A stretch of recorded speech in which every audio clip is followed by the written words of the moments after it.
Hello guys, আজকে আমি নতুন ভিডিও নিয়ে চলে এসেছি। আজকে যে সিনেমা নিয়ে কথা বলবো সেটা হচ্ছে টক্সিক। তো টক্সিকের সত্যি কথা বলতে আমি টক্সিক দেখে প্রচণ্ড ডিসঅ্যাপয়েন্টেড হয়েছি, প্রচণ্ড। আমি যে এক্সপেকটেশন নিয়ে গেছি সেটা তো ফুলফিল তো হয়নি।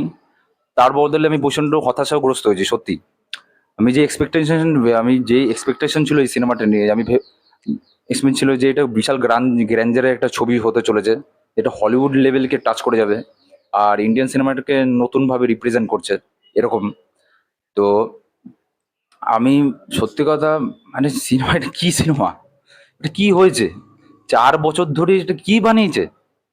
মানে 2022-এ যে কেজিএফ রিলিজ করেছিল, কেজিএফ চ্যাপ্টার 2, আর 4 বছর পরে এই টক্সিক অ্যাশ এত বছর এতগুলো সিনেমা করেন, একটা মাত্র সিনেমার পিছনে এত সময় লাগিয়ে দিয়েছে। তো এই তার পরিণত তার এই রেজাল্ট বেরোলো।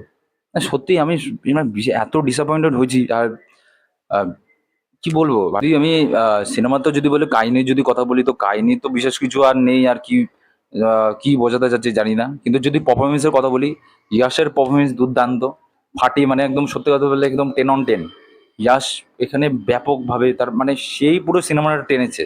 এছাড়া বাদ বাকি সহ অভিনেত্রীর মধ্যে কায়রা আডবাণীর পারফরমেন্সটা তাও খুব ভালো লেগেছে। আর বিশেষ আর নয়নতারার বিশেষ কিছু জায়গা ছিল না অ্যাক্টিং এর সেরকম। আর যদি গিয়াসই পুরো সিনেমার লাইমলাইট, ওই পুরো পুরো সিনেমাটা টেনে দিয়েছে।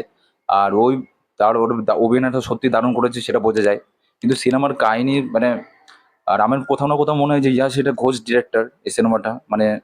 আর আর কি এখানে যে গীতু মোহন দাস যে নিজের ভাবে মানে পরিপক্কভাবে নিজের থেকে পরিচালনা করতে পারেনি, স্বাধীনভাবে পরিচালনা করতে পারেনি কোথাও না কোথাও মনে হয়। কেন কি এখানে ইয়াশ ঘোষ ডিরেক্টর, মানে ও যেহেতু সিনেমাটায় সীমান্ত মানে প্রডিউসারটা কিছু চেঞ্জ করেছে।